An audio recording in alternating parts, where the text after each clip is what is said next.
안녕하세요. 뭐 태풍은 다 지나간 것 같아요. 뭐 오늘 소낙비 한 두세 번 뭐 쫙쫙 쏟아졌다가 햇빛 비쳤다가 뭐 이랬던데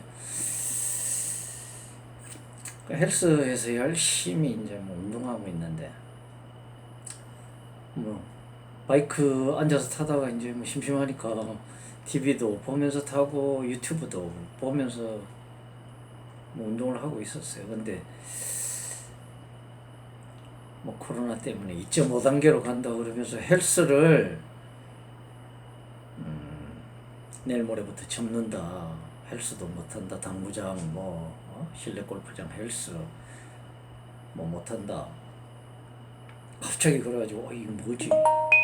유일하게 저 살기 위해서 이렇게 이제 고환화수하고 당뇨 뭐 심장 스텐트 해가지고 살기 위해서 운동하는데 지난번에 이야기했던 거예요. 사람은 두 가지 중에 하나가 돼야 적어도 하나가 돼야 열심히 합니다. 하나는 재밌어야 돼요. 그게 너무 재밌으면 열심히 해요.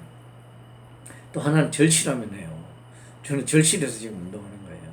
옛날에 스쿼시 칠 때는 너무 재밌어서 정말 했고요.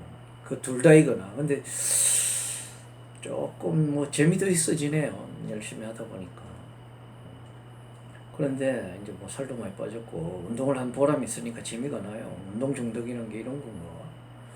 너무 뭐 열심히 많이 한다고 그래서 세브란스 심장내과 의사 선생님께서 그래서 너무 또 과하게 하는 것도 안 좋나 싶어요. 보세요. 이 막 살 빠져가지고 지금 막 보지도 못해요. 옛날에 얼굴이 이렇게 주름이 없었는데 살이 빠지니까 이렇게 되버렸잖아요. 늙어버렸어요. 건강해진 건 좋은데 그래서 지금 이제 다시 조금 체중을 좀 불리고 혈당이 조금 높아져도 좀 더 먹어요. 운동도 약간 줄이고. 근데 뭐 하여튼 운동을 못하게 돼서 이거 뭐냐 하고 데스크에 가서 남자 매니저 애한테 이제 뭐 제가 등록할 때 했던 그 젊은 친구한테 이제 이야기를 했어요. 이거 뭐냐 그러니까 그 친구가 저는 이제 이게 뭐냐 운동도 못하게 되고 나라에서 이렇게 막 국민들의 기본권을 제한해도 되냐 이런 차원에서 이야기했는데 그 친구는 대부분의 답이 그러게요. 교회에서 뭐 어쩌고 저쩌고 뭐 그러는 거예요. 그래서 또 충격을 확 받아가지고 제가 기독교인이라서 기독교인과 비기독교인 이렇게 나누어서 하려고 그런 게 아니에요.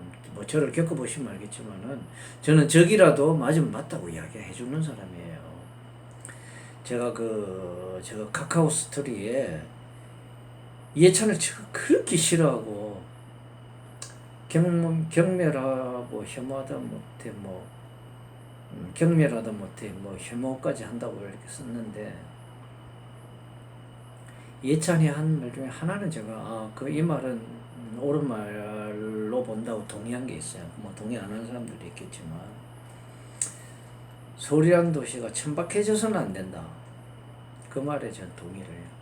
서울이라는 도시가 천박하다 안 하다 여기에는 서로 의견이 다를 수 있겠지만 천박해져서는 안 된다 하는 말에는 동의해요. 아파트가 쫙 늘어서게 지어서 그런 도시로 만드는 거에 대해서는 저 동의하지 않습니다. 그건 천박한 도시가 맞아요. 그건 이해찬 말이 다른 말은 제가 그렇게 이해찬을 싫어하고 그래도 그 말은 맞다고 제가 인정했습니다. 그래서 그린벨트 함부로 손대면 안 되고요. 그 육사 그 골프장 그 손대면 안 됩니다. 아파트들이 많아요. 그러나 서울 시내에 그렇게 숨 쉴 수 있는 공간은 쉽지 않습니다. 제가 거기서 뭐 골프를 쳐본 적은 없지만 골프 연습장 거기 가봤어요. 근데 뭐 현역 군인이 껴야 골프를 칠 수 있어서 제가 거기서 뭐 골프를 쳐보지는 못했어요. 아는 선배 보고 좀 같이 가자고 그랬는데 몇 번 그러다가 그 선배가 제대하는 바람에 뭐 같이 못 가게 됐는데 뭐 많은 돈 주고 이렇게 해서 또 어떻게 가면 갈 수는 있는데 현역 하나 끼고 돈이야 뭐 줘야죠 당연히. 군인들이 혜택 받는 걸 우리가 뺏어가면 안 되죠. 그 사람들이 그만큼 나라를 위해서 고생하고 여러 가지 또 직책에 대한 부분 그럴 수 있죠. 예, 그런 데 대한 보상으로 주는 거니까 골프 이야기하려고 한 건 아니고 뭐 거기서 이렇게 보면 뭐 멀리 불암산 뭐 저 도봉산 뭐 북한산 뭐 바로 앞에 불암산으로 넘어가는 길이거든. 길 건너서 이제 저 태릉 선수촌 뒤로 이렇게 삼육대학 쪽으로 해서 불암산 올라가고 이렇게 돼 있어요. 경치도 좋고 이런 거 서울에서 하나쯤은 있어야 되는 거 아닌가요? 제가 그 카카오 스토리에 그렇게 썼어요. 서울 시민 중에 몇 명이나 1년이 아니라 뭐 평생 오페라를 보러 몇 번이나 예술의 전당에 가고 그렇게 하겠어요. 그렇지만 그 예술의 전당이 있기 때문에 이 서울이 그래도 삭막하지 않은 거예요. 그런 것처럼 뭐 호사스럽게 뭐 골프는 치냐, 사람들 뭐 서민들 사는 아파트를 지어야지, 이거 천박한 생각입니다. 그 이야기 하려고 이야기 꺼낸 게 아니고, 제가 그렇게 진영이 달라도 저는 옳으면 옳다라고 이야기하는 사람이에요. 그렇게 뭐 기독교인 비기독교인 나눠서 그 친구 말을 반박하려고 한 게 아니고, 너무나 지금 이 정부에서 잘못 선전하고 마타도로서 흑색 선전을 하고 선전선동을 해서 많은 사람들이 거기에 넘어갔다는데 깜짝 놀란 거예요. 기독교인과 교회를 보기를 아주 나쁘게 부정적인 걸 떠나서 악의적으로 보고 있는 거예요. 그렇게 제가 늘 이야기하잖아요. 처음부터 끝까지 우리나라 사람들은 생각 없이 산다니까요. 자기 스스로 생각을 안 해요. 누가 뭐라고 말을 던져주면 그게 금가옥조가 돼가지고 그 말을 마치 뭐 자기 뭐 신조인 것처럼 막 앵무새처럼 되뇌어요. 문외아들이 꽉 찼다니까요. 그래서 제가 이 방송 하는 겁니다. 생각하는 방송. 저는 데카르트와 소크라테스를 다시 배워야 된다고 생각해요. 이 자신을 알라. 소크라테스 철학에 대해서 이야기하면 할 말 많아요. 유시민 같이 그래 수준 낮은 소리 안 합니다, 저는. 소크라테스는요, 한마디로 히피였어요. 반전주의자였어요. 그 당시에 펠로폰네소스 전쟁이 일어났어요. 자료에 따라서 3번 참전했다고도 하고 4번 참전했다고도 하고 뭐 애매한 데가 있는데 아마 4번 참전한 게 맞는 것 같아요. 소크라테스 당시에 그리스와 또 나중에 로마의 그 군대의 기본은 자유시민이 스스로 자기 돈으로 무장한, 자기도 갑옷사고 방패사고 다 해야 돼요. 자기 비용으로 무장한 그런 자유시민의 중갑병이었어요. 중무장한 갑옷을 입은 형사들이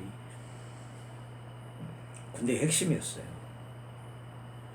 그렇게 해서 전쟁을 해보니까 옆에서 동료들이 죽고 쓰러지고 이게 뭐지? 이런 생각이 들었지 않겠어요? 이거는 책에 없는 이야기입니다. 제가 이 자료 저 자료 책을 보다가 생각한 거예요. 왜 우리가 이렇게 전쟁에 의해서 전쟁에 내몰려서 이렇게 죽게 됐지? 생각해보니까 저런 선동가들 때문에 그렇게 됐구나. 선동정치가들이 누구예요? 데모크라시즘, 데모크라트를 주장하는 자들. 그때가 그 유명한 페리클레스의 황금시대였잖아요. 이거 이야기하려면 30분 내지 1시간 해야 되니까 여기서 끊을게요. 그렇게 선동 당해서 전쟁에 내몰렸다. 그래서 전쟁을 반대했던 거예요.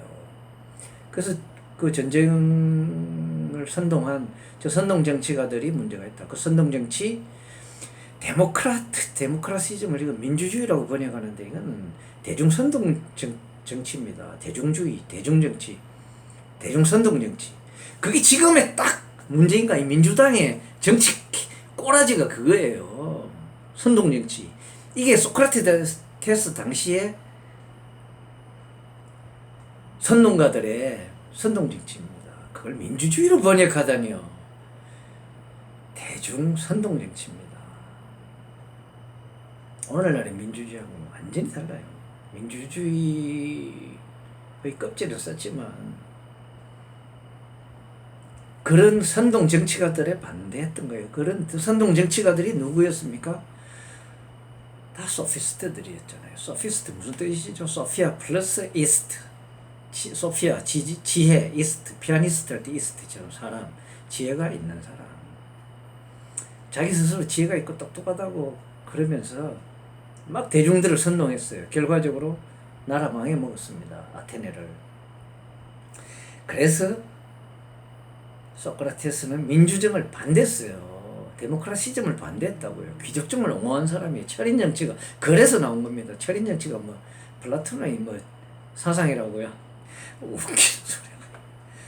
참 가당찮은 우리나라 교육계 자체가 얼마나 바보들이 많은지.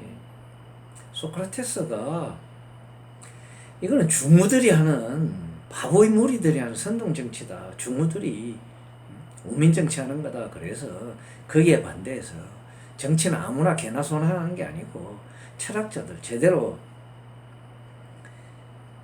교육받은 철학자들이 제대로 철학을 갖고 있는 사람들이 그 사람들이 철인들이다. 그 사람들이 정치하는 거다.